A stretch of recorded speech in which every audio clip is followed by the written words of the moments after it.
Es 24.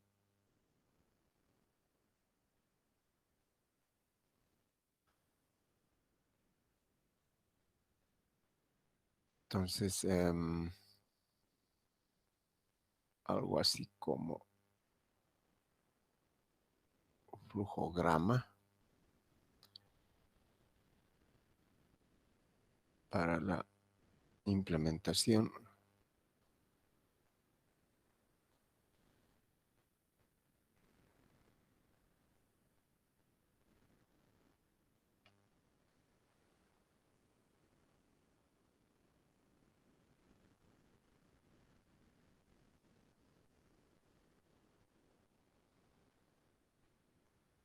Entonces, este flujograma básicamente sintetiza todo lo que se debe realizar en la implementación. Bueno, hay dos, uno es con pseudocódigo y otro vendría a ser como un flujograma. En primera instancia generamos los padres, o sea, una población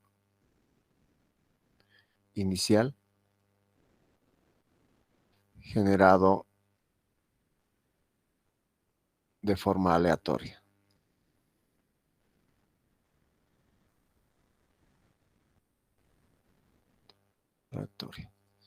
Y eso es lo que primero tenemos que hacer. Y luego, estos son los padres, por supuesto.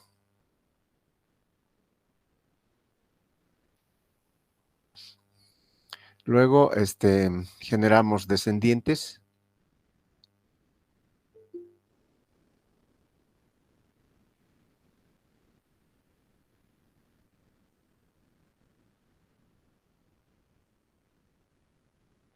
Que vendrían a ser los hijos.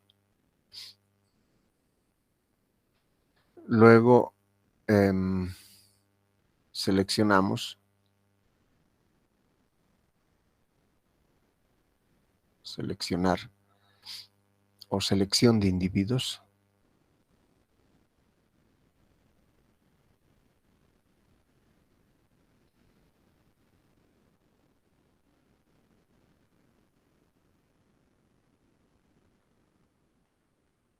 Luego generamos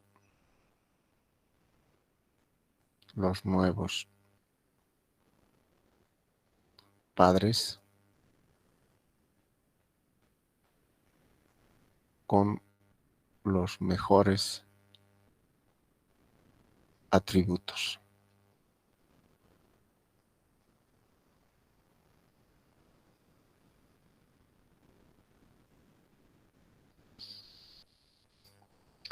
Luego nos preguntamos si cumple la condición.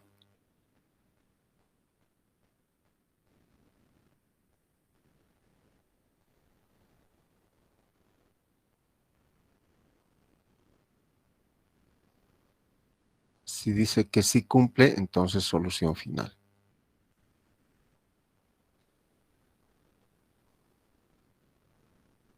Si dice que no, volvemos a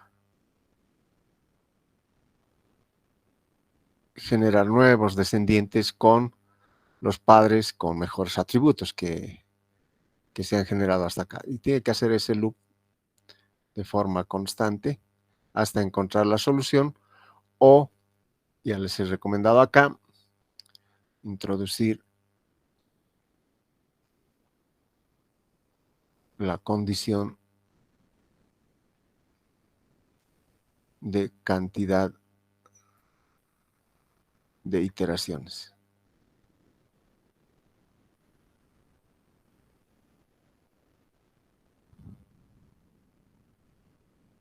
Bueno, eso es importante por cuanto podría ocurrir que no encuentre la solución y podríamos entramparnos en una especie de bucle cerrado. Cuando se genera este diagrama de flujo, se tiene un otro que se llama pseudocódigo.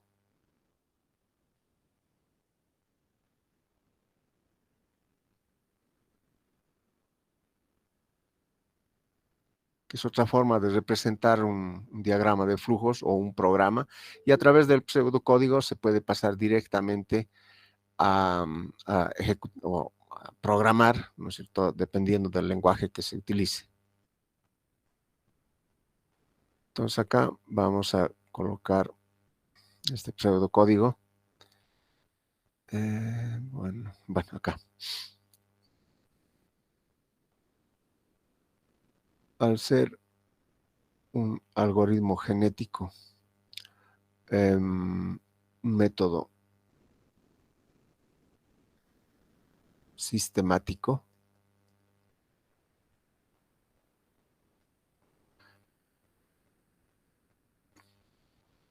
para buscar una solución óptima.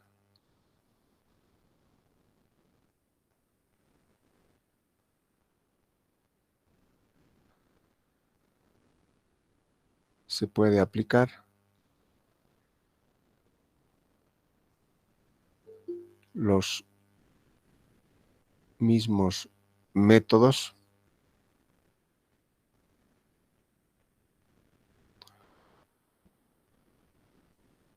de la evaluación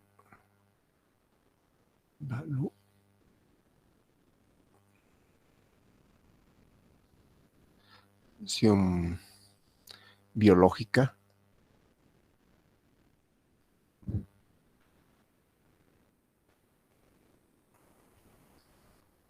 O sea que en realidad lo que está buscando es individuos que se adaptan de la mejor manera al ambiente o al entorno que los rodea. Entonces, no dice el más fuerte, no dice,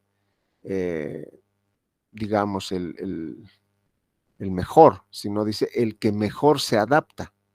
O sea, es un concepto que hay que manejarlo de forma adecuada, porque puede ser el individuo más fuerte, pero si no se adapta al entorno, no sirve que sea más fuerte. Puede que, digamos, en nuestro entorno, que un individuo tenga mucho dinero y pueda comprar empresas, etcétera, pero si no se adapta al el entorno, no puede realizar las operaciones, eh, bueno, del negocio o de la empresa o del emprendimiento. Si no se adapta al entorno, no va a funcionar. Por eso es que en el caso que estamos analizando de sistemas a ser controlados, el entorno que los rodea son las condiciones que hacen que la planta pueda responder de una determinada forma, es decir, con un tiempo de establecimiento más pequeño, con menos sobrepico, e incluso podemos contar la cantidad de oscilaciones que se tiene. Con algún pequeño programa, nosotros podemos testear cuántas oscilaciones va a introducir el sistema. Entonces, eso puede ser una condicionante bien importante para evitar desgastes mecánicos. O en el caso de analizar estabilidades dinámicas, puede ocurrir que estas pequeñas oscilaciones a la larga pueden repercutir en la estabilidad dinámica del todo el sistema eléctrico de potencia. O sea, hay que tener muy en cuenta todo aquello. Entonces, siempre vamos a buscar el controlador que mejor se adapta al entorno que lo está rodeando. Bueno, he hecho todo aquello para no estar escribiendo todo aquello. Entonces, podemos indicar de que un algoritmo genético, al igual que dice acá, inicializa o inicializar población actual de forma aleatoria.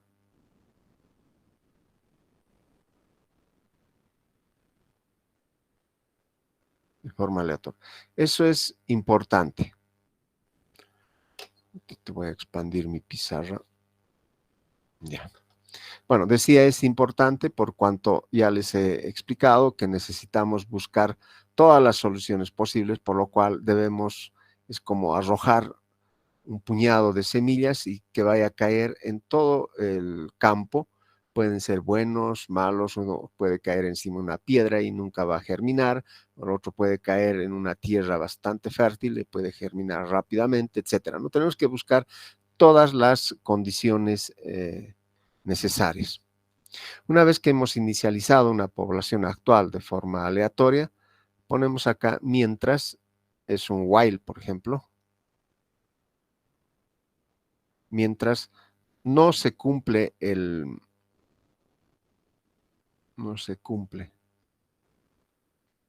criterio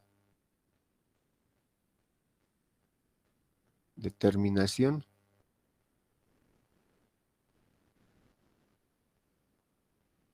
siempre estaremos en este ciclo. Entonces vamos a colocar una condicionante de mientras. Mientras no se cumpla, vamos a continuar haciendo todo lo que está acá al interior de este ciclo. Entonces acá creamos una población. Creamos población temporal vacío. Recuerden ustedes que habíamos visto el aux, o sea, son algo de auxiliares que nos van a ayudar a hacer la etapa de cruzamiento. Y acá otra vez, mientras, otra condicionante, población temporal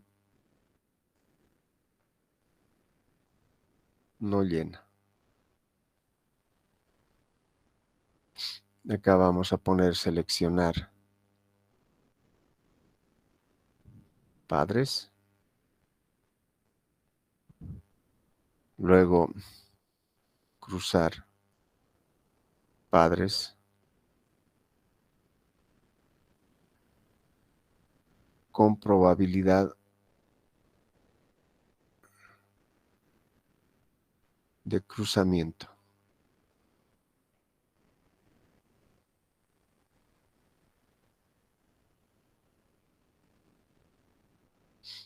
Esta etapa no se ha implementado en los algoritmos que estábamos viendo. Todos los padres que cumplen una condición tienen que realizar el cruzamiento para generar los hijos respectivos. Acá otro sí se ha producido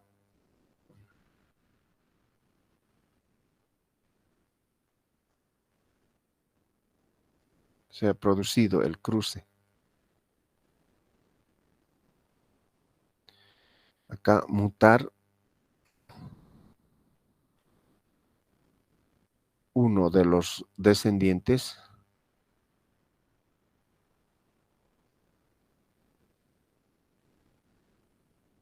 con probabilidad de mutación.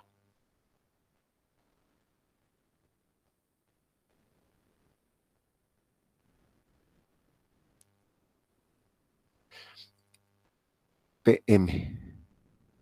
Esto de acá tampoco se ha implementado, es decir, no hay mutación, porque de acuerdo a lo que estamos viendo en el desarrollo del programa, las más de las veces siempre va a converger. Es decir, hemos visto en el ejemplo anterior, ¿no es cierto? Teníamos acá en la parte de arriba el mejor tiempo, el resto era peor. Luego hemos ido viendo que las más de las veces estaba disminuyendo, o sea, siempre teníamos una disminución. Si esto era al revés, es decir, el 136.18 aparecía aquí y acá también, y posteriormente en el siguiente ciclo aparecía en estos otros términos, eso quiere decir que se está alejando de la solución, no estamos llegando a tener un tiempo de establecimiento más pequeño, sino que este está creciendo. Entonces ahí podemos determinar si llega a una cierta cantidad de tiempo de establecimiento muy grande, digamos, acá son 10, entonces llegamos más de 5, lo que inmediatamente hacemos es generar una mutación. Eso es lo que se refiere. O sea, así básicamente se puede controlar la probabilidad de mutación.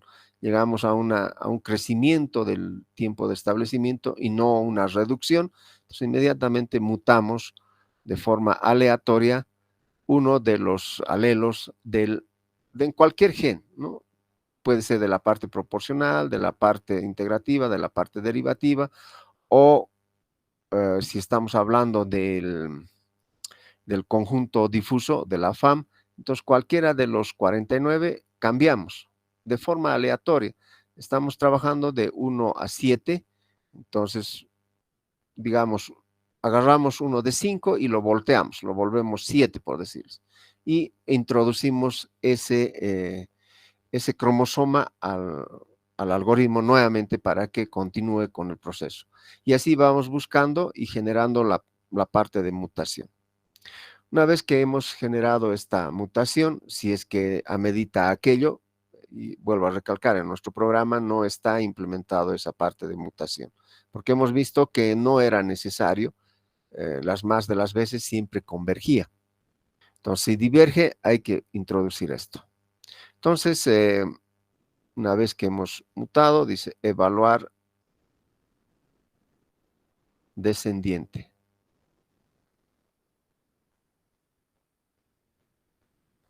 Descendiente. Añadir descendiente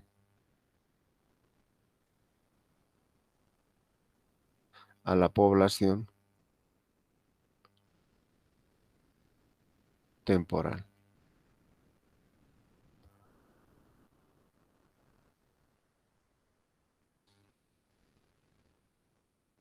Temporal. Este sí, y si no, es un else esta parte. Añadir padres a la población temporal.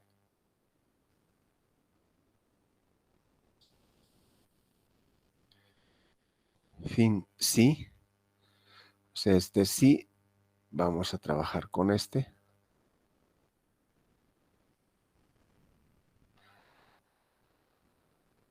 Y acá, fin mientras. Este cierra con este otro mientras.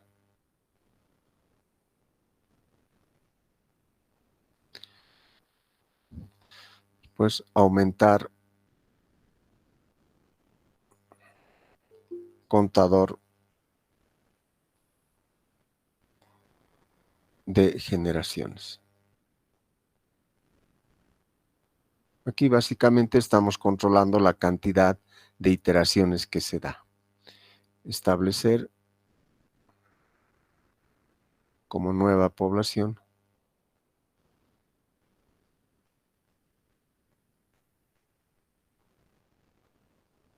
actual, la población temporal.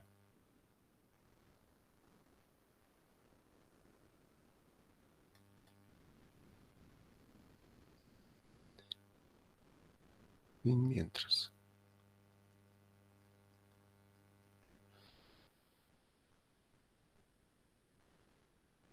Y este va a ir a este de acá.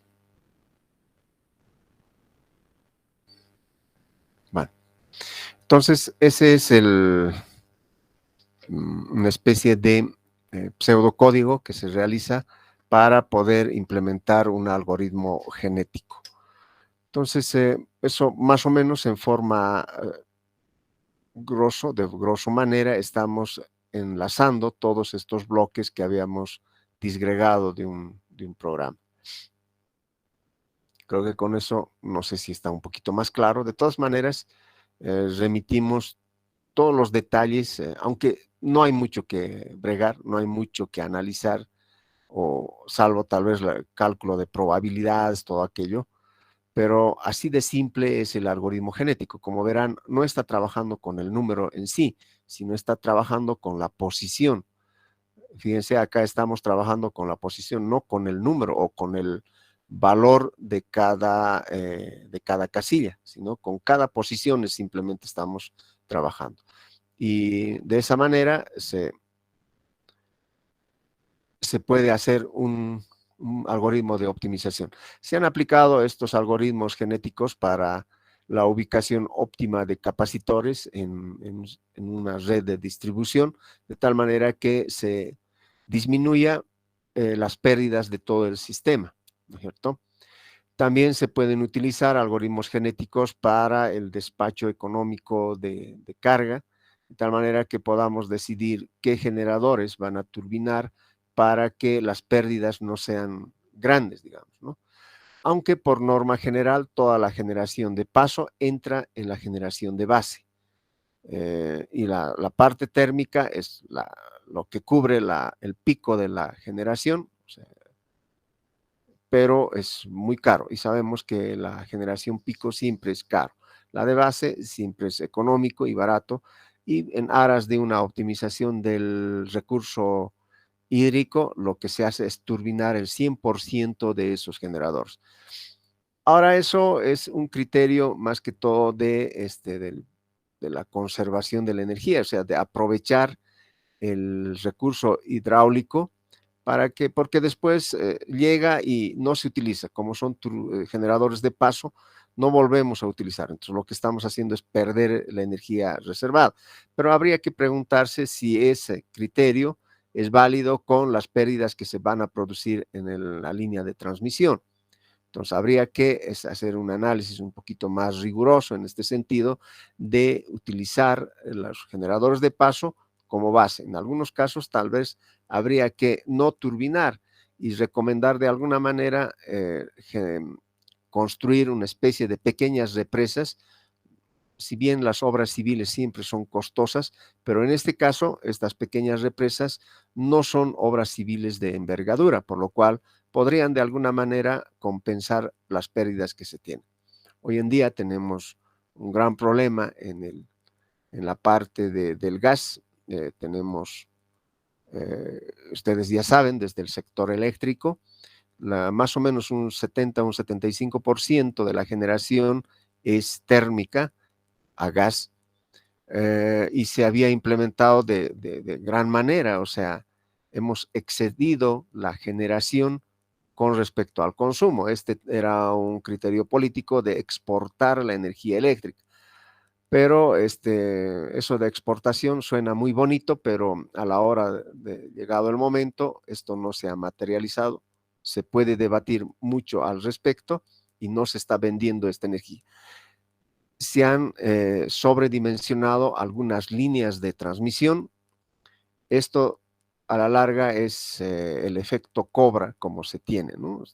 Ustedes ya conocen, tal vez han leído el efecto Cobra que ha ocurrido bueno, en la India, ¿no? Por los colonizadores británicos. Más que todo se sintetiza diciendo que o sea, el camino hacia el infierno está empedrado por buenas intenciones. Bueno, ahí se reduce básicamente todo lo que estamos conversando. Entonces, el hecho de construir líneas de transmisión sumamente grandes hacen que sea costoso. ¿Por qué es costoso? Porque si vamos a transmitir poca energía en esta línea de transmisión, vamos a tener un fenómeno que se denomina el efecto Ferranti, y así que vamos a tener que conectar reactores al final de la línea de transmisión. Y conectar reactores implica un costo de inversión, ¿no es cierto? Esos detalles no se han llegado a discutir, simplemente se ha hecho una instalación, no ha sido muy planificado que digamos. Por lo menos eso es mi modesto entendimiento de los sistemas eléctricos de potencia. Así que de todas maneras, hay que economizar el gas que tenemos hoy en día y no hay que generar en demasía. Estamos quemando demasiado gas, ya no podemos cumplir la exportación hacia Argentina, y la producción de alcohol en la planta de Bermejo se ha detenido porque no se está pudiendo suministrar gas.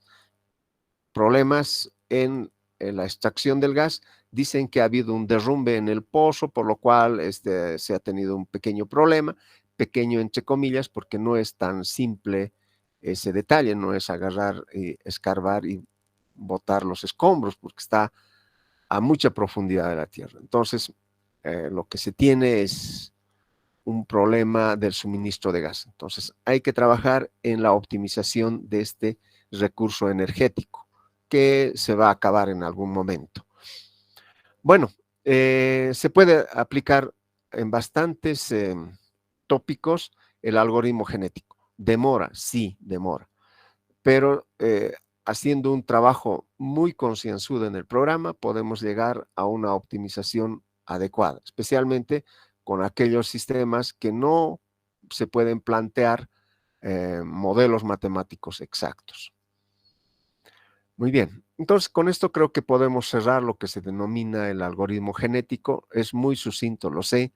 Sin embargo, en el Classroom, que es se tiene una bibliografía con textos exclusivamente referidos a este tema.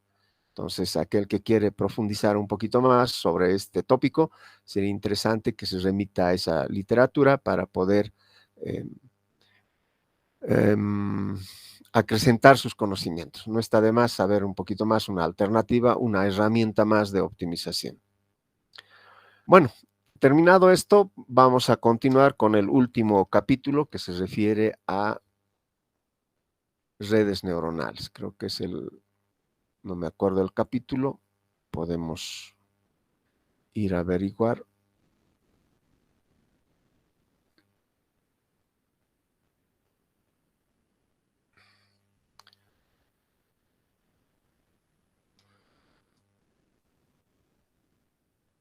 Capítulo 7.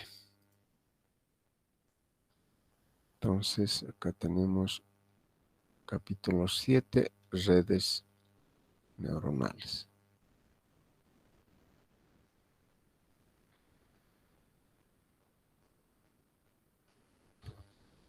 Entonces, la fortaleza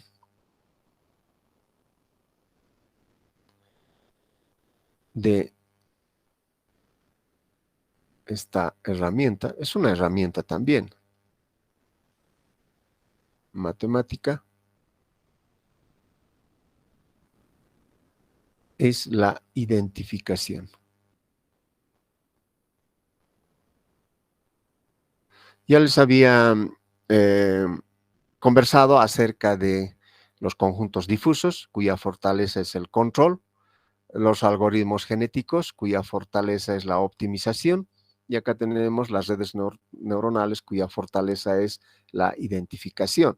No quiere decir esto que redes neuronales solo se utilicen en identificación, se puede utilizar también en control, se puede utilizar también como elementos de optimización. Los otros temas, difuso y algoritmo genético, también se pueden trabajar o implementar en ese sentido, o sea, algoritmo genético para control y para identificación, y difuso para identificación y para optimización, pero no es su fortaleza, o sea, se puede hacer, pero no lo va a hacer óptimamente. Entonces, acá las redes neuronales sirven como elementos de identificación o, eh, o estimadores. Los estimadores es un tópico también que se utiliza bastante en sistemas eléctricos de potencia y hay un proyecto de grado acerca de estimadores de estado en base a redes neuronales. Bien, entonces lo que tenemos que saber es cómo se implementa esta red neuronal, o sea, cuál es la lógica de la implementación o por qué y de dónde ha nacido esta red neuronal. Para ello debemos basarnos en cómo funciona una red, una neurona biológica más que todo, ¿no es cierto? Entonces, una neurona biológica, voy a poner una imagen sacado de la red. Permítame, por favor, hacer esa copia. Biológica.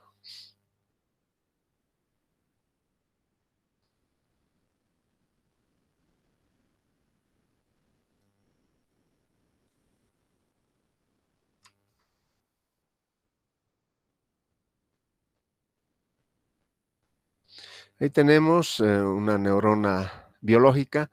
Tenemos el núcleo o la soma que le dicen, los axons, la conexión, una red.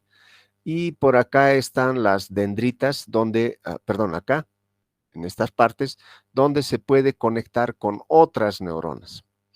Entonces, según los estudios que han realizado, em, en estas dendritas se tiene em, un sector que se llama la sinapsis, es donde se cree que radica el conocimiento. Entonces, esta red neuronal, una red, tiene su axón, ya hemos dicho, se va a conectar con otro núcleo o con otra neurona a través de un término que se llama sinapsis. ¿Cierto? En esta sinapsis se considera que radica el conocimiento. ¿Y por qué así? En realidad, el núcleo lo que hace es sumar las excitaciones que le llegan a través de los axón. Bueno, para entender esto, ¿qué hicieron los que estaban estudiando? Obviamente, es un español el que pudo teñir una neurona en su totalidad, y fue, bueno, es una historia interesante, fue a exponer qué es lo que había hecho para poder o poner en evidencia toda la parte de esta neurona. Nadie le creía, un español frente a alemanes, franceses, ingleses, austriacos, etcétera, holandeses, que estaban en la cima del conocimiento. Les hablo de la época de los años 80, 1800 más o menos. Entonces, este español, Manuel Caján, algo así no me acuerdo muy bien el nombre. Entonces, hubo un alemán que vio sus estudios y lo, lo publicitó. Bueno, mostró su interés, es a raíz de ese experimento de este español que se pudo identificar de esta forma una neurona. Sabemos, o sea, se sabía entonces cómo era una neurona, y lo que querían entender es por qué está el conocimiento en el cerebro, por qué nosotros pensamos, por qué generamos ideas, por qué nos comportamos como nos comportamos. Para ello hicieron los que le llaman los filósofos, los que más que todo se adentran en este tipo de estudios, hicieron algunos ensayos. En primera instancia agarraron un individuo y a este individuo por ejemplo, para ver qué ocurre con las papilas gustativas. Entonces acá tenemos una respuesta que vamos a decir en las papilas gustativas. Porque sabemos que nuestro organismo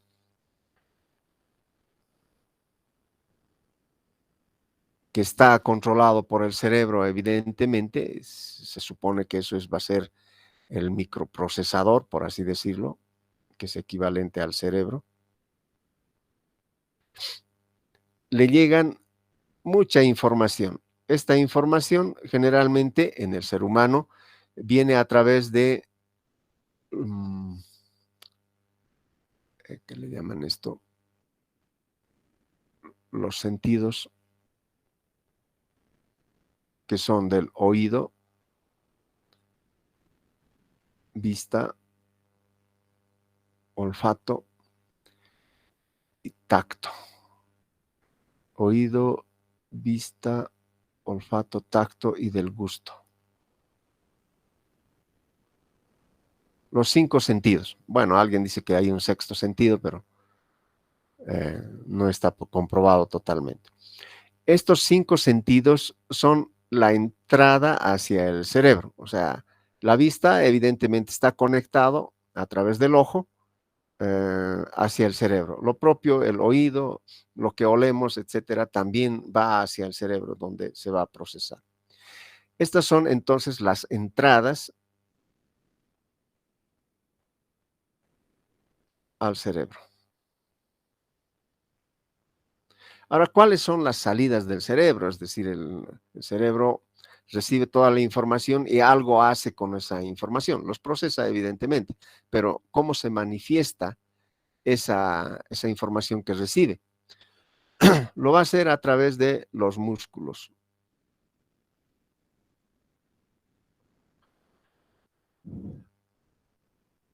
Y los cuales van a reaccionar a través de una descarga mioeléctrica que le denominan. No es corriente eléctrica que conocemos, es una electricidad biológica, le llaman mioeléctrica. Claro que es parecido a la corriente, pero tiene una diferencia en cuanto a la magnitud, en cuanto a la intensidad, en cuanto a la forma de esa señal. Entonces, estos músculos van a hacer algo. Por ejemplo, las papilas gustativas son músculos que pueden segregar, digamos, saliva, ¿no es cierto? Entonces, queremos nosotros, queremos trabajar con esta papila gustativa. ¿Qué tenemos que hacer? Para entender lo que hace este cerebro, tenemos que analizar las entradas y las salidas, tal como es el criterio de identificación de sistemas, que probablemente ustedes ya han trabajado en el JTP. Es decir, analizando entradas y salidas, podemos saber la función de transferencia del sistema. Por ese lado va este experimento. Por lo tanto, dijeron, bueno, a ver, ¿qué va a ocurrir si, digamos, vamos a mostrar, voy a buscar acá,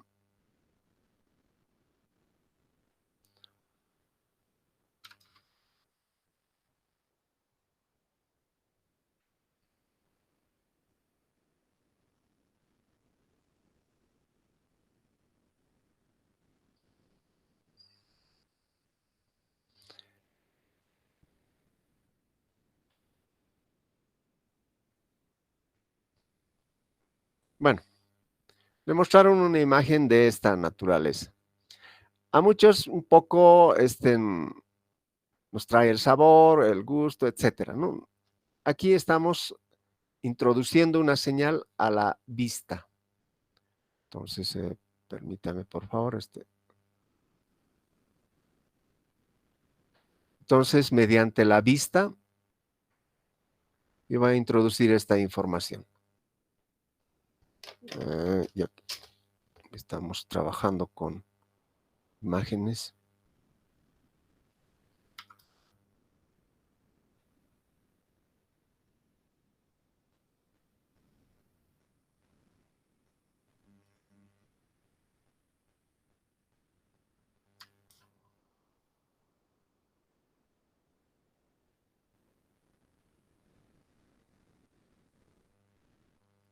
Entonces, mediante la vista, se cayó mi puntero. Ya. Entonces, acá me dice información y esta información es transmitida hacia el cerebro.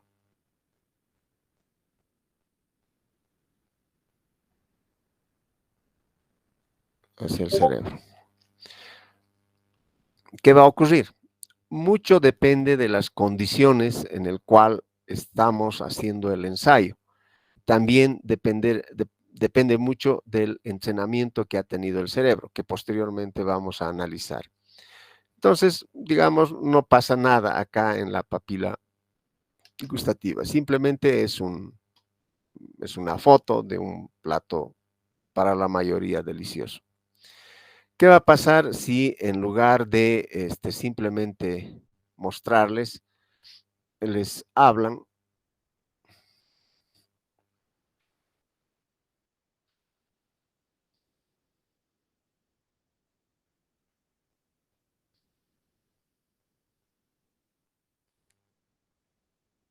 Bueno, a ver, vamos a ver esto.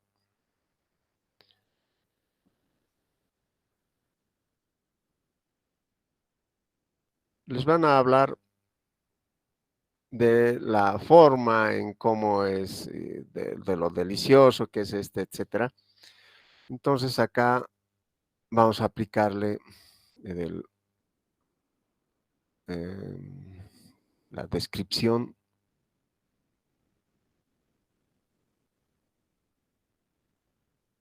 del plato. Y ustedes, mediante el oído,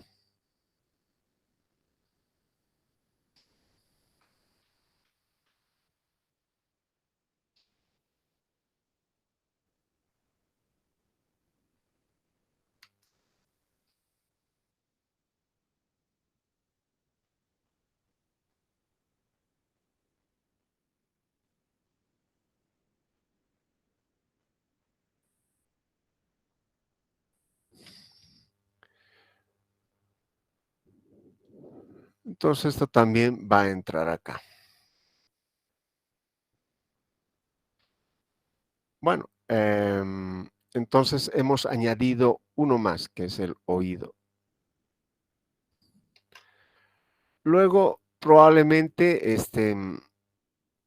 aparte de presentarles, describirles el...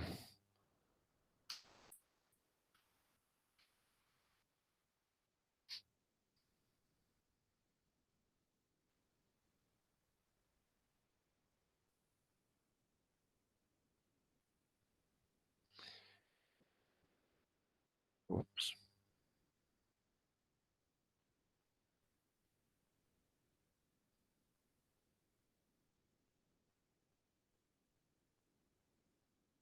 Se añade una entrada más, o sea, por así decirlo, se habilita o se excita la parte de la vista, se habilita el oído y además acá estamos habilitando un otro sentido del individuo.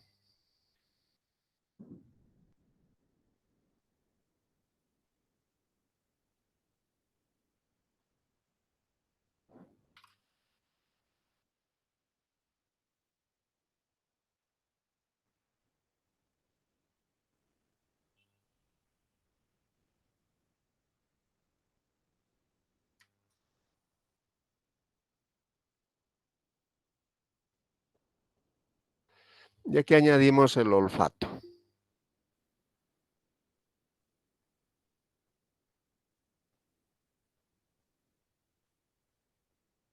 que se va a aplicar. En alguno de estos momentos, la papila gustativa ya responde. O sea, vamos a llamar 1, 2, 3, 1, 2, 3. Hemos ido incrementando el nivel. Cuando ya olfatea, digamos, el plato, que es sabroso, entonces se activa la papila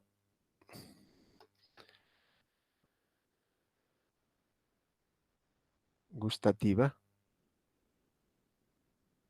y empieza a hacerse agua a la boca.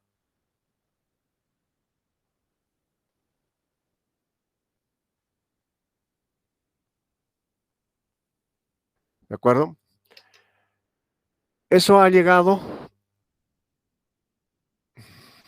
a activar esto. Por lo tanto, se ha concluido que para que tengamos una respuesta, vamos a poner a esta como una suma, el núcleo.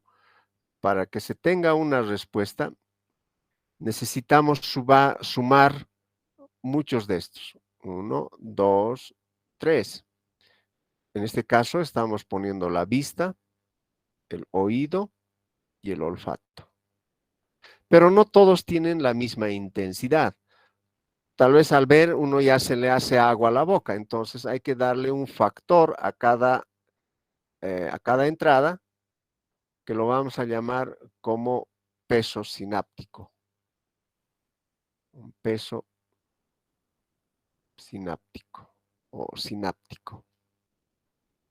Depende.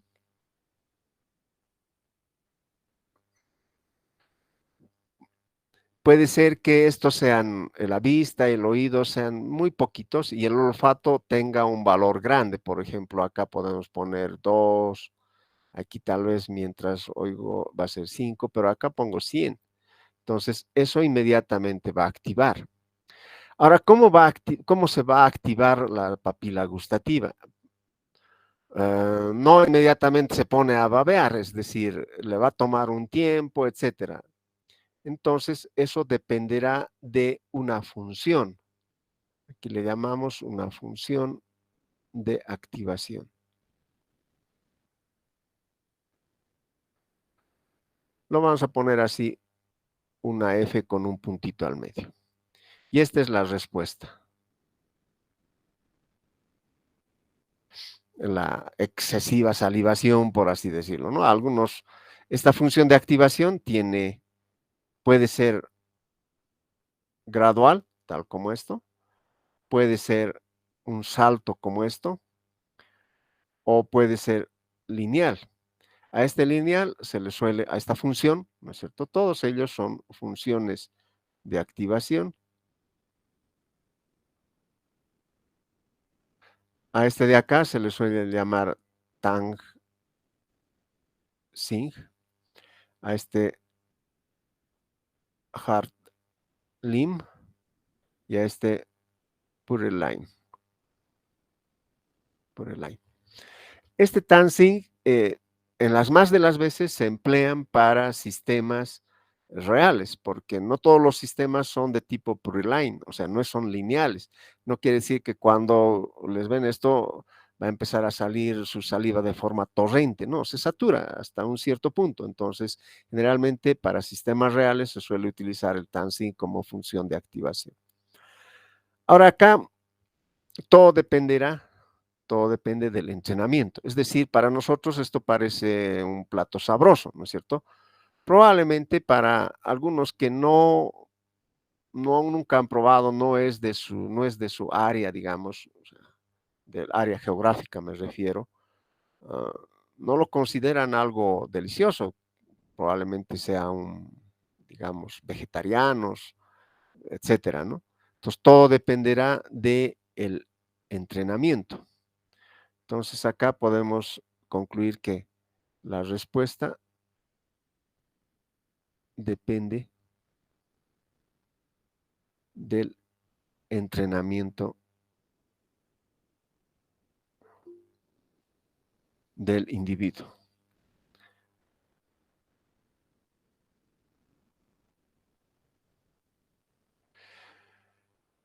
Por ejemplo, acá siempre voy a traer a colación este ejemplo.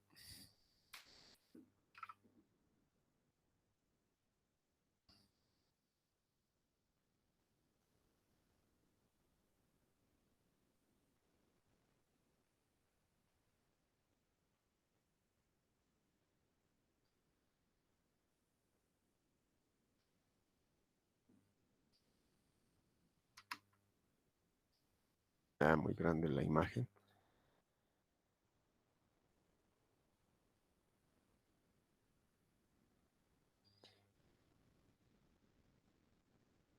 Para unas personas esto es algo tierno, ¿no?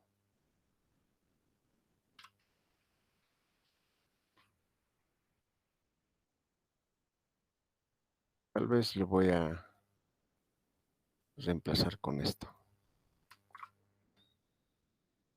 Me parece un poquito más tierno. Para algunos no, para otros sí. Y todo depende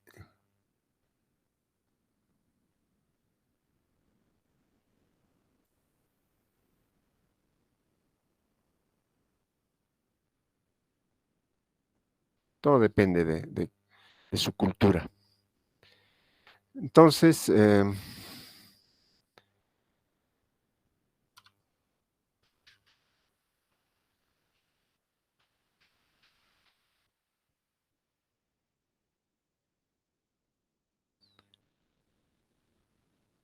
para muchas personas puede que ese gatito les levante algún sentimiento de ternura,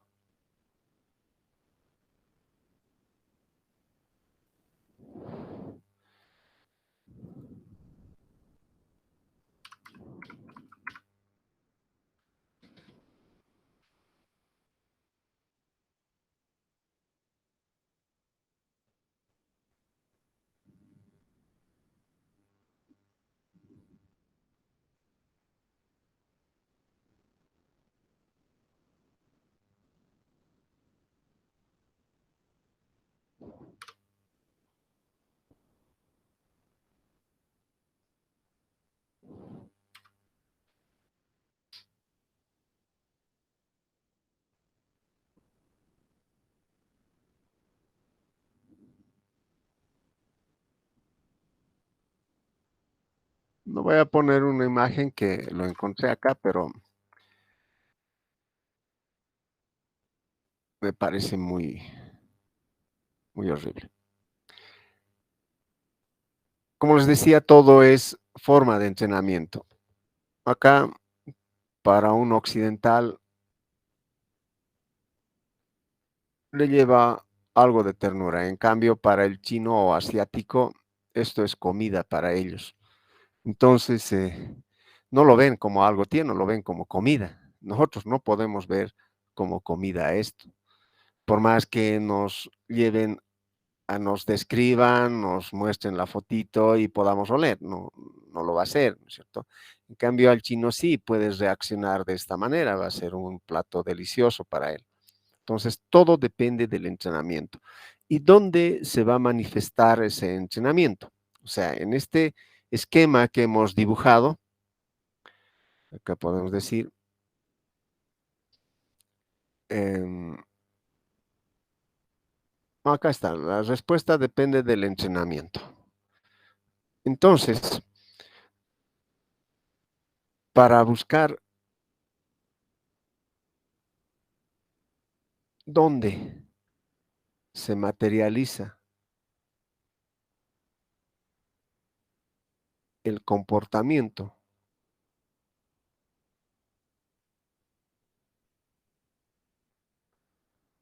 que resulta ser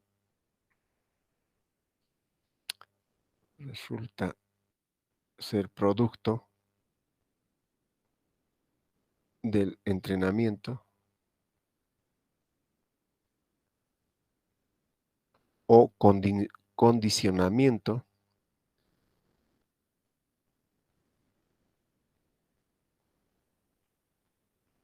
del individuo. O sea, este comportamiento, ¿no? Si nosotros vemos acá, la función de activación solamente da la intensidad, o sea, eh, digamos, si va a ser lento, va a ser rápido o va a ser gradual, pero ya se tiene el comportamiento como tal, ¿no es cierto? Acá pueden, al ver, dependiendo, digamos, de esta función de activación, puede, puede saltar de alegría. Otros pueden lentamente acariciarlo, es decir, algo tierno. No es tan fuerte como el Harlem. Uh, Otros hasta pueden llorar, etcétera, ¿no? Esto sería Purelaine. Entonces, la función de activación simplemente dará la magnitud del comportamiento, o sea, cómo se va a comportar ahí. Eh, pero el, digamos, el grado de reaccionar, cómo reacciona ante esta foto, lo va a materializar los pesos cináticos que se tiene acá. Dice el comportamiento que resulta ser producto del entrenamiento o condicionamiento del individuo eh, se determina mediante los factores que enlazan las entradas con la suma.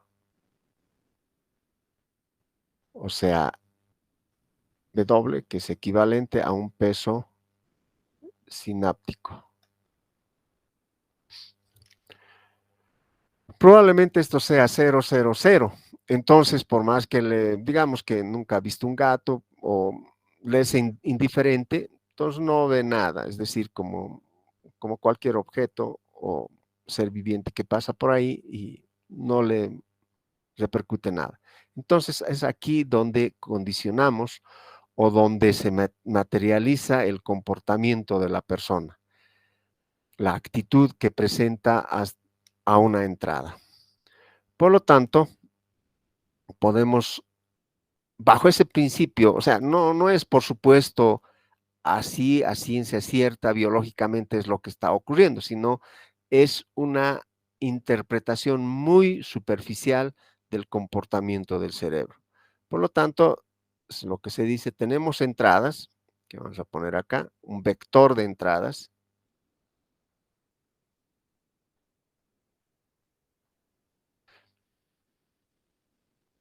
que lleva a una matriz de pesos sinápticos, entra a la suma y luego a la función de activación y tenemos la respuesta. Aquí es función de activación.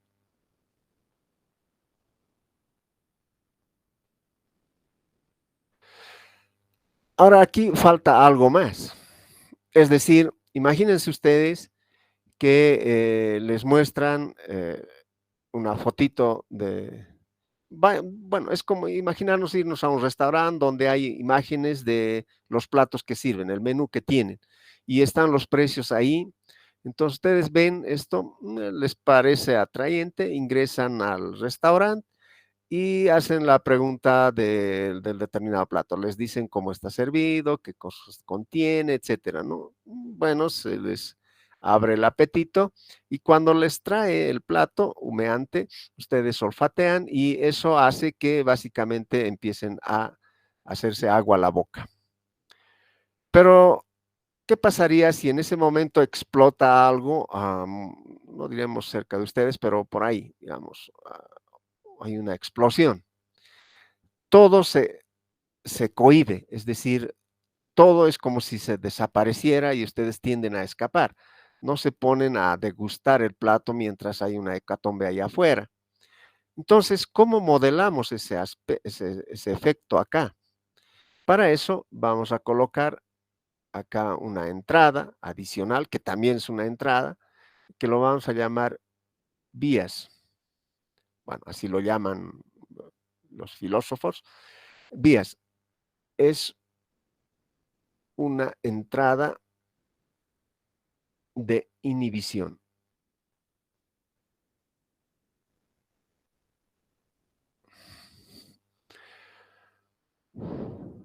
Esto hace que esta suma pueda funcionar o deje de funcionar. Es como un interruptor. Cuando está cerrado, entonces todo esto funciona de forma normal. Y si lo abro, deja de funcionar. Y por más que se tengan las diferentes entradas, no va a procesar esta suma. Entonces, este modelo matemático, o bueno, modelo en bloques de la red neuronal, permítanme por favor buscar.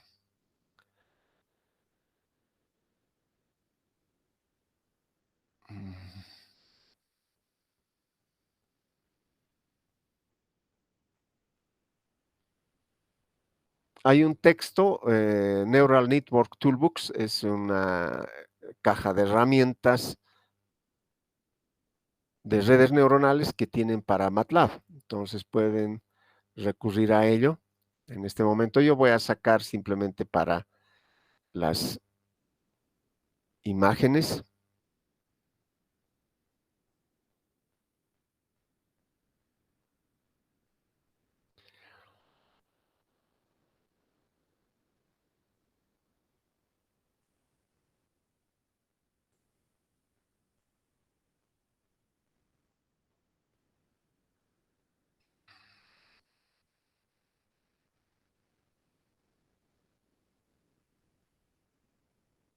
Bueno, no puede copiar, así que voy a tener que pasar por Paint.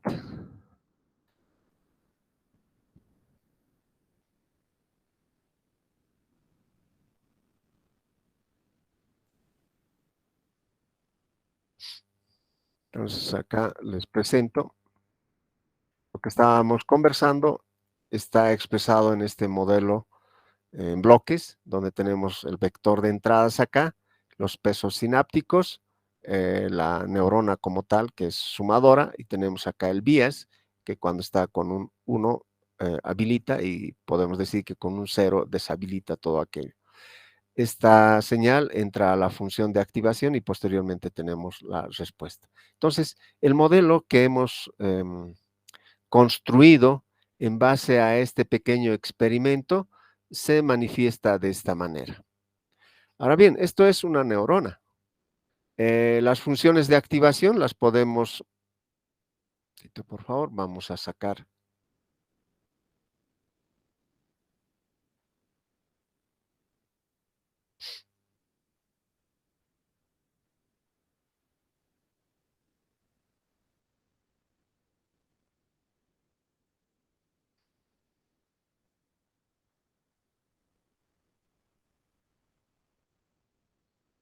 Ahí.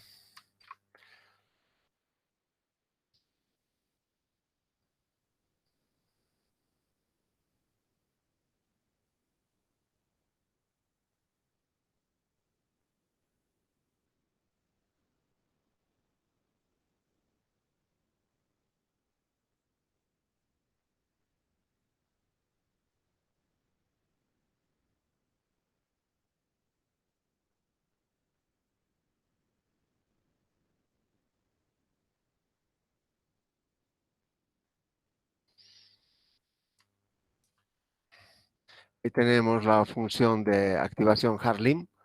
Hay uno que se llama hard-limbs, viene desde -1 a 1. Este es el hard-limb que va desde 0 a 1 simplemente. Tenemos el Puriline.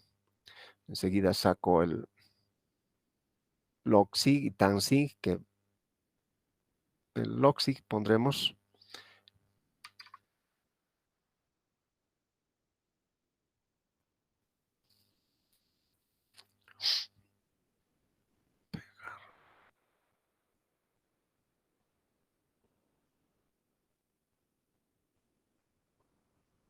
Una función sigmoidal.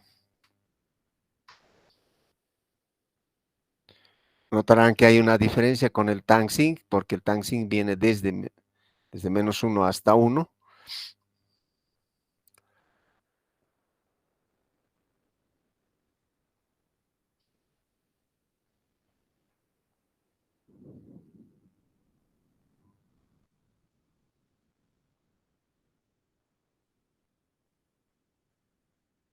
Entonces, de forma un poquito más em,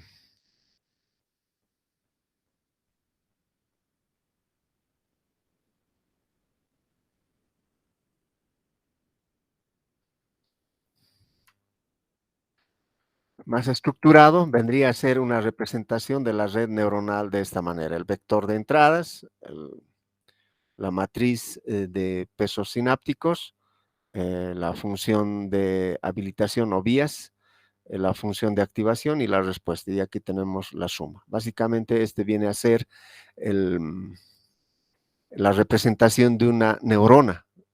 Y aquí tenemos la función donde la salida A es a través de la función de los pesos sinápticos que multiplica a P, porque nada más es multiplicarlo y luego sumarlo, más la entrada vías que se tiene acá.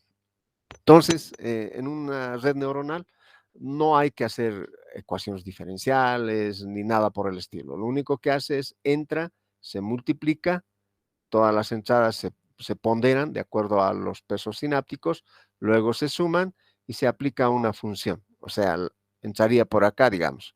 Entonces, de acuerdo a la función, tendremos la salida. Por acá entramos, tenemos la función y tenemos la salida. A es la salida que está mostrado acá, como se ve aquí. Muy bien, esto es una neurona. Ahora bien, ¿qué será una red neuronal? Una red neuronal es obviamente una representación de varias neuronas en sí. Enseguida les muestro una red neuronal. Para no estar dibujando, directamente estoy haciendo un copy-paste del texto que les había indicado. Ahí tenemos una red neuronal. Entonces podemos argumentar acá. Si bien una neurona puede representar el comportamiento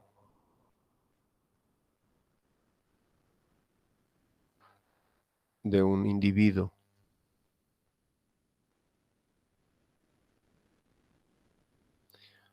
de forma sucinta.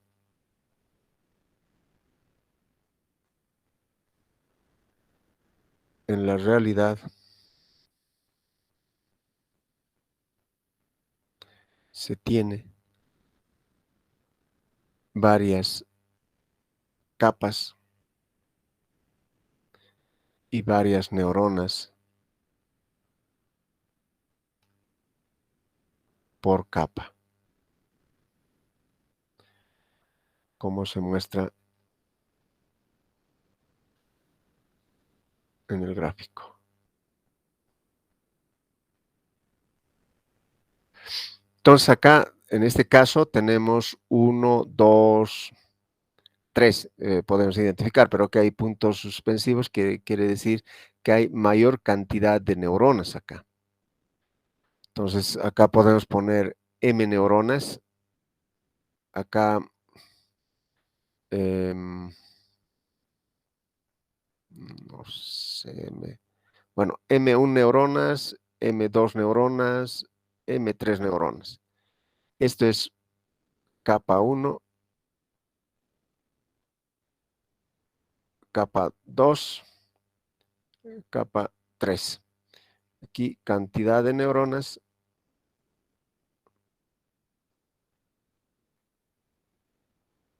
por capa.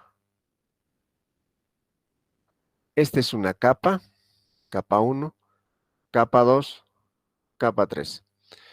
Generalmente para resolver o para modelar o identificar cualquier sistema, normalmente se utilizan 3 capas: capa de entrada, capa intermedia y capa de salida. La cantidad de neuronas en cada capa, acá estamos fijando 3 capas, puede haber muchos más, 10 capas, 20 capas, eso dependerá del problema que quieran resolver. ¿Qué implica tener mayor cantidad de capas? Implica que se va a modelar al sistema o se va a identificar al sistema de la mejor manera, con la mayor exactitud posible. Y además es, ¿cómo se podría decir esto? Inmune al ruido, es robusto, en otras palabras.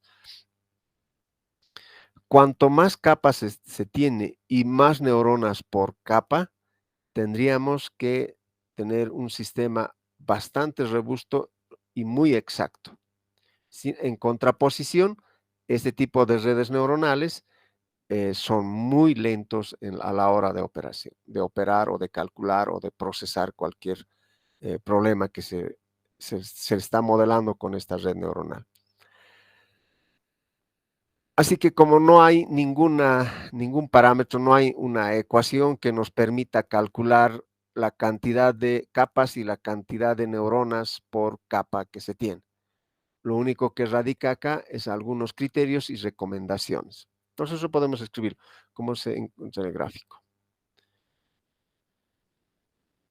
La cantidad de capas y neuronas por capa no está definido.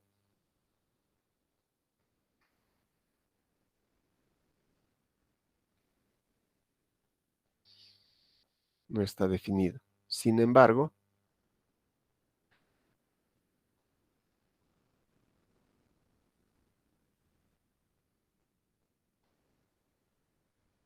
una mayor cantidad de capas y mayor cantidad de neuronas por capa se manifiesta en una red más robusta y exacta. En contraposición,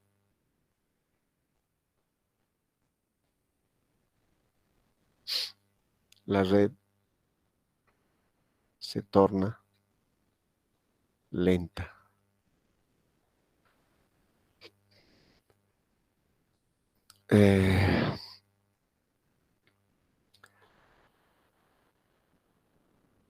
En, en virtud a ello, se tienen algunas recomendaciones.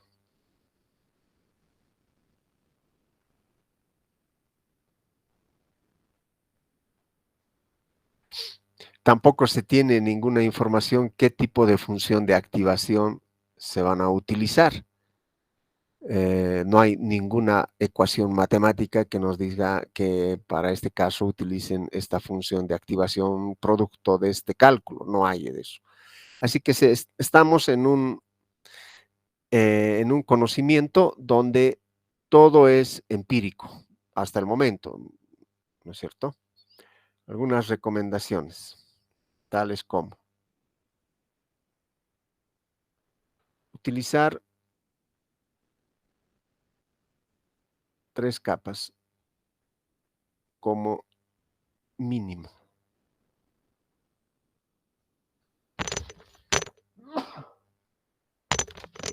Perdón. 3 capas como mínimo para la mayoría de los problemas.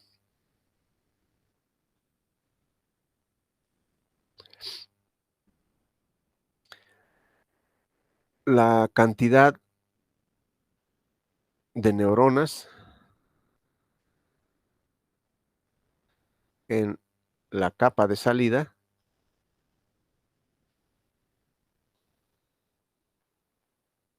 está definida por la cantidad de salidas del sistema.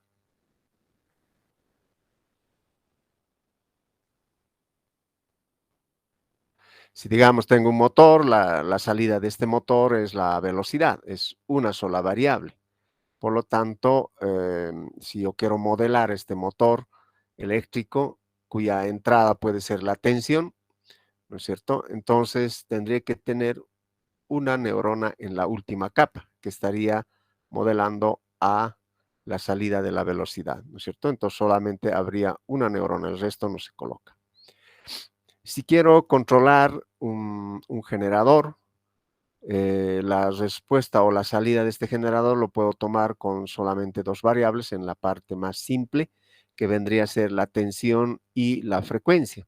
Esos son 2 parámetros que definen la calidad eh, de una energía eléctrica, se podría decir, o la energía eléctrica que voy a suministrar.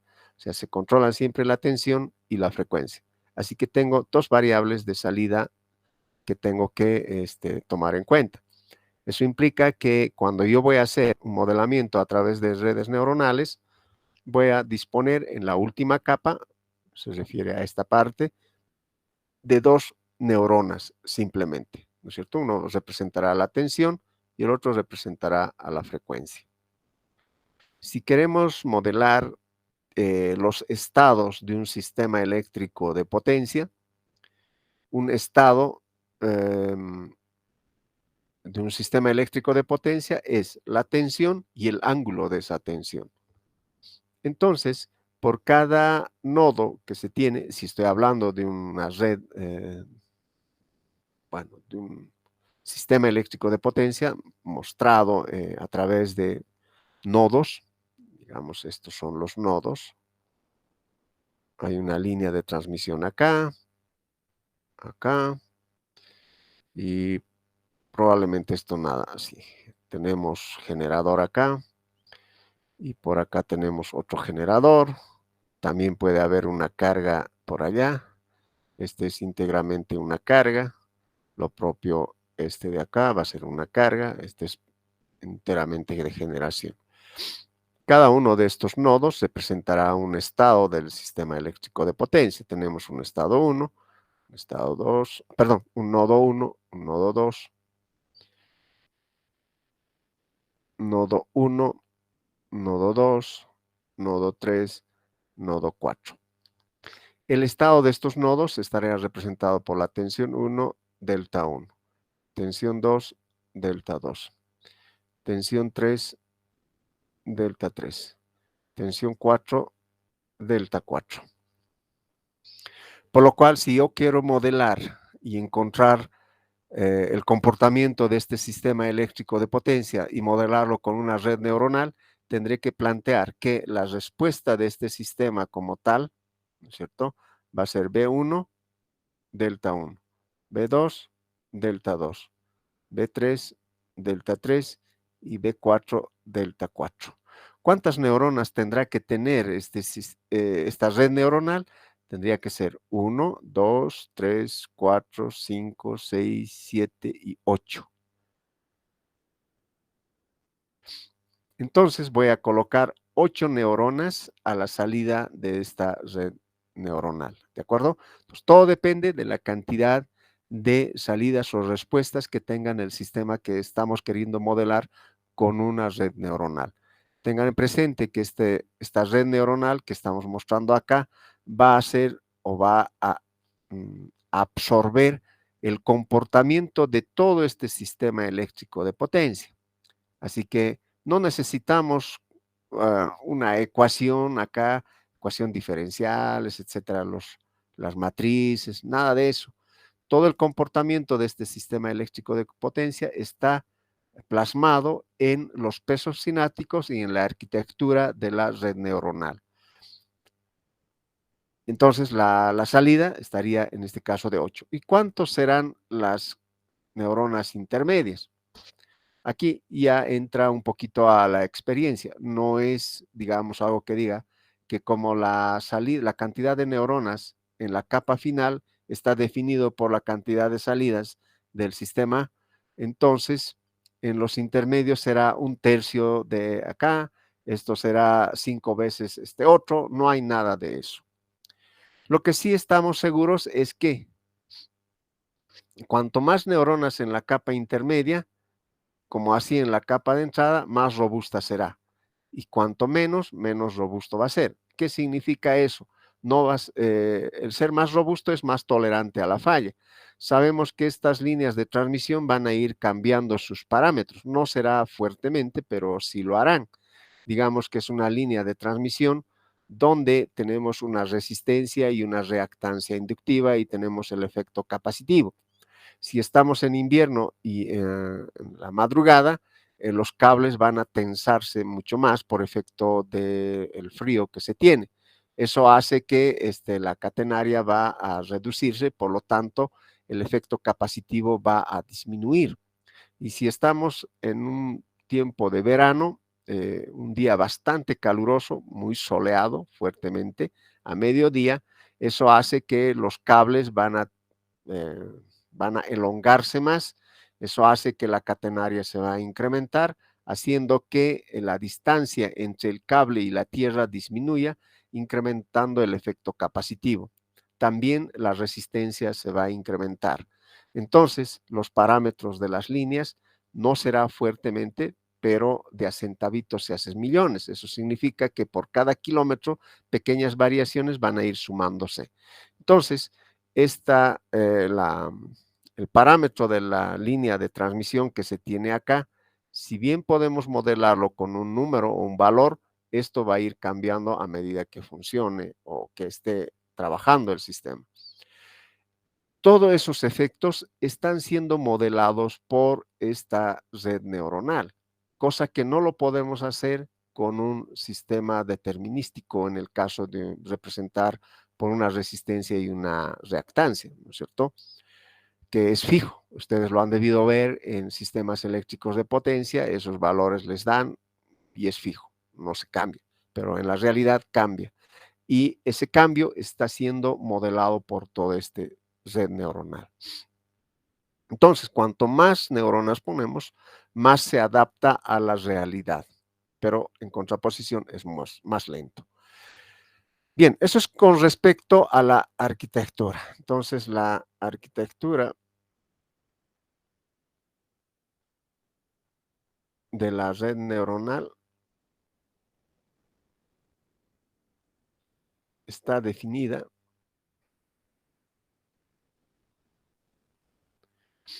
en función al sistema que se quiera identificar o modelar. Bien, ya hemos hablado con esto. Ahora, ¿qué tipo de función de activación? O sea, pueden poner acá la cantidad de neuronas, digamos, 10. Si es un sistema mucho más grande, no van a poner una neuronita, pondrán mayor cantidad. Eso dicta la lógica. Cuanto más complejo es el sistema, más cantidad de neuronas tendré que colocar, empezando de 3, 10, 20, etcétera, ¿no? Si es una línea de transmisión simple, pondremos 4 neuronas, 4 acá, y en el caso serían 4 también a la salida, porque tenemos tensión 1, delta 1 acá para ese nodo, y para este otro nodo, tensión 3, delta 3. O sea, son 4 variables de salida, por lo cual necesito 4 neuronas acá. En la cantidad está por ahí. Ahora, ¿qué pasa con las funciones de activación? ¿Cómo las voy a determinar? Las funciones de activación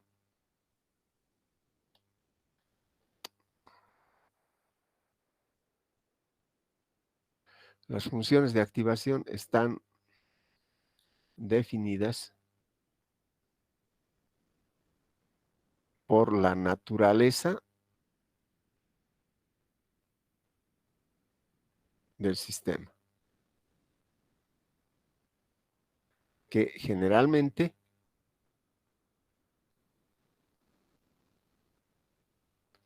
es no lineal. O sea, todos los sistemas reales, sin excepción, bueno, podría ser algo que nosotros hayamos creado, pero todos los sistemas reales suelen ser no lineales. Es decir, si yo agarro un ejemplo simple que ustedes han estado trabajando en el laboratorio de física, es un dinamómetro, una romanilla para la caserita. Tiene un comportamiento lineal bajo ciertos rangos de operación. Si yo excedo ese rango de operación, digamos que esta romanilla está pesado o está calibrado para, digamos, un medio quintal, 2 arrobas, yo excedo ese peso, lo estiro demasiado, pierde sus propiedades y se vuelve totalmente no lineal. Entonces, bajo ciertas condiciones es lineal y para otras condiciones es no lineal. Yendo al caso más concreto de la parte eléctrica, tenemos un motor eléctrico donde el comportamiento lineal del motor está dado por la linealidad de la curva de magnetización de la máquina. Si nosotros recordamos que la relación entre la densidad de campo magnético y la intensidad de campo magnético nos muestra la curva de magnetización. Normalmente la máquina está diseñada para trabajar en el codo de esta curva de magnetización. Inferior a ese punto de operación, la máquina se comporta de forma lineal. Por encima de ese punto de operación, la máquina entra a una zona de no lineal porque la curva de magnetización es no lineal en esa parte. ¿Qué implica esa no linealidad? Para nuestras máquinas, ese es un poco complicado hacer un modelamiento de la máquina como tal. Hay un intento de modelamiento que lo hace por valores, ¿cómo llaman? Con valores finitos. Lo van a ver en un proyecto de grado del ingeniero Ángel Machicado, que está en la biblioteca de la carrera. Hace un modelamiento de la zona no lineal de una máquina eléctrica. Bueno, acá podemos hacer ese modelamiento sin utilizar esa herramienta matemática de los elementos finitos, etcétera, ¿no? O hacer un modelamiento por tramos, o linealizar por tramos, etcétera. Esta red neuronal lo que hace es agarrar todo ese no linealidad y materializarlo en sus funciones de activación. Entonces, al ser no lineal, las funciones de activación internas, aquí vamos a poner generalmente es no lineal, por lo tanto, las funciones de activación serán sigmoidales o tangent o tangenciales. Sigmoidales son de este tipo, o tangent, así. Tenemos una parte no lineal y una parte lineal. ¿De acuerdo?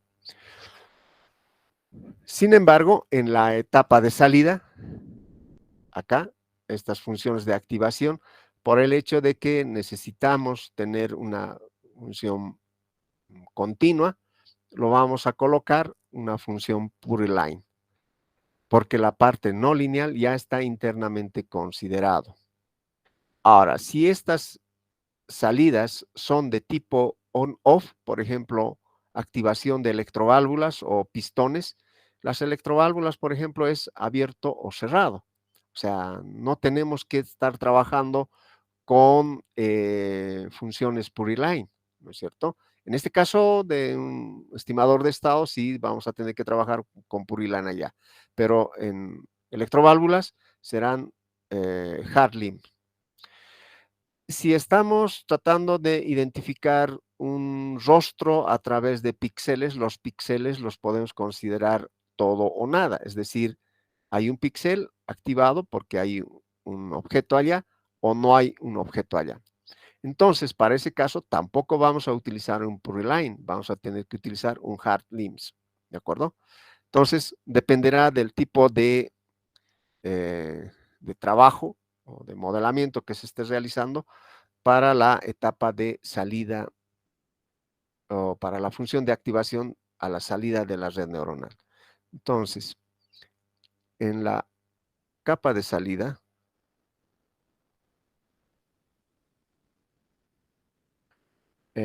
la función de activación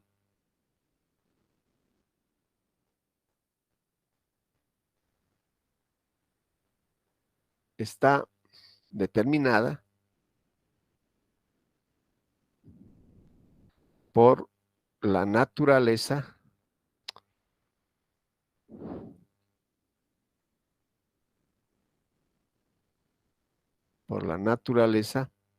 de dicha salida,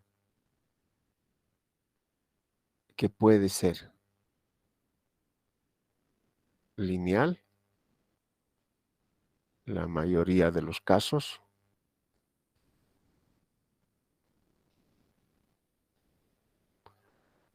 o de todo o nada.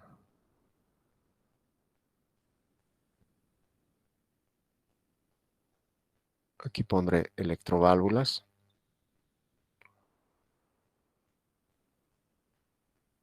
Un ratito, por favor.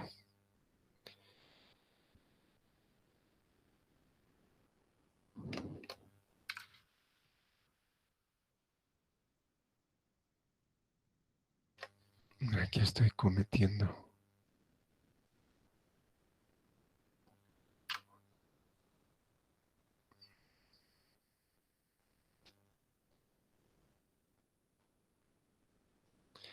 Electroválvulas, píxeles, etcétera. Entonces, usamos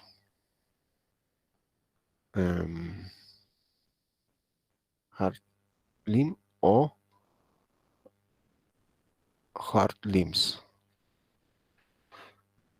Bien, entonces, forma muy sucinta, hemos estructurado una red neuronal. Si les piden, ¿qué es una red neuronal? Bueno, es una estructura, no es una función, ni nada. Bueno, se puede representar a través de una función, pero es una estructura masivamente interconectado.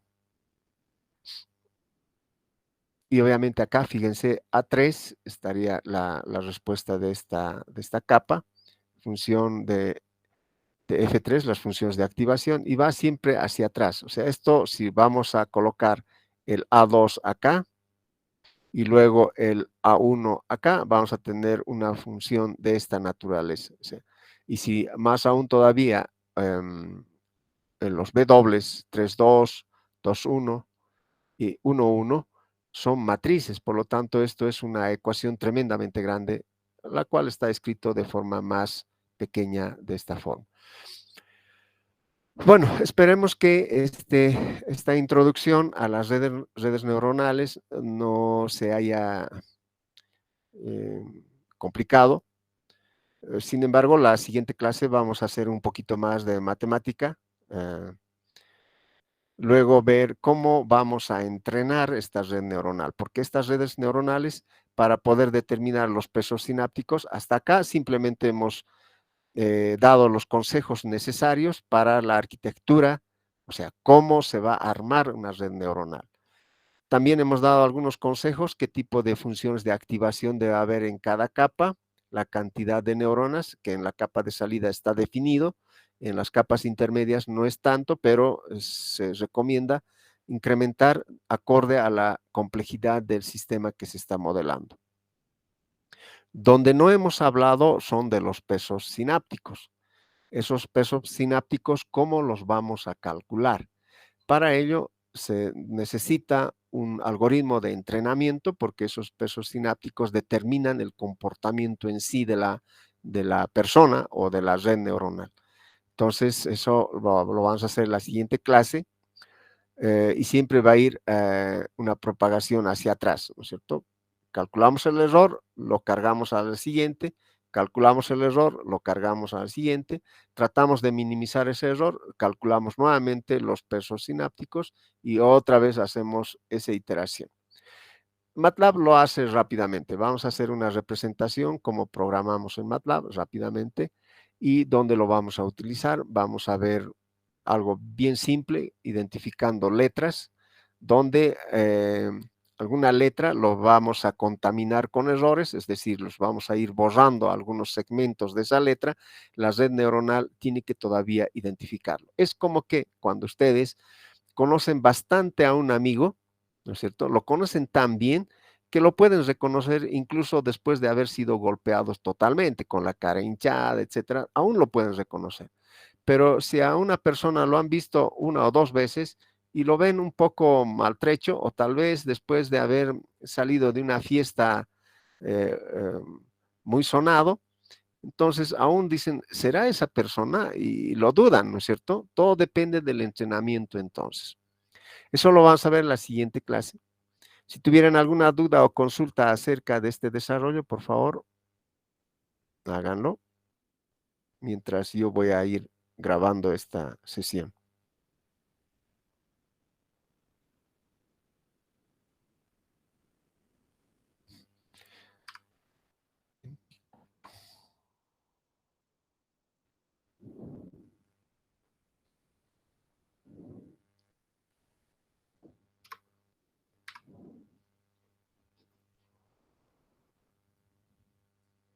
De todas maneras, ustedes pueden consultar el texto de, enseguida voy a ver, de PDF de NNet, lo tienen en Classroom y pueden echarle una miradita. Está todo lo que hemos desarrollado y además cómo programar en MATLAB estas redes neuronales. Está allá. Así que tienen bastante bibliografía al respecto. También los proyectos de grado que les había mencionado, ustedes pueden ir a consultar ahí en la biblioteca de la carrera.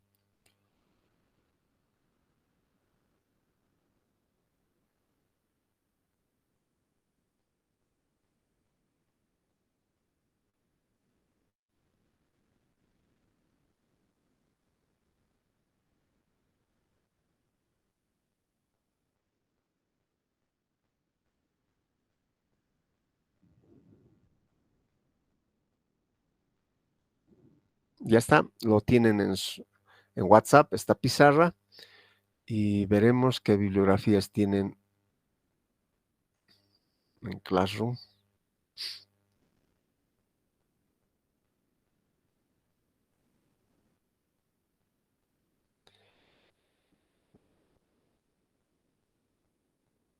Tienen el NNet en PDF.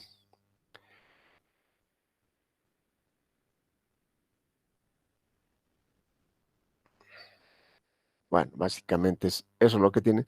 Si yo tengo alguna bibliografía por ahí, a ver, todavía viendo, tienen una introducción a los algoritmos genéticos, tienen un PDF de redes neuronales, no es necesario descargarlo.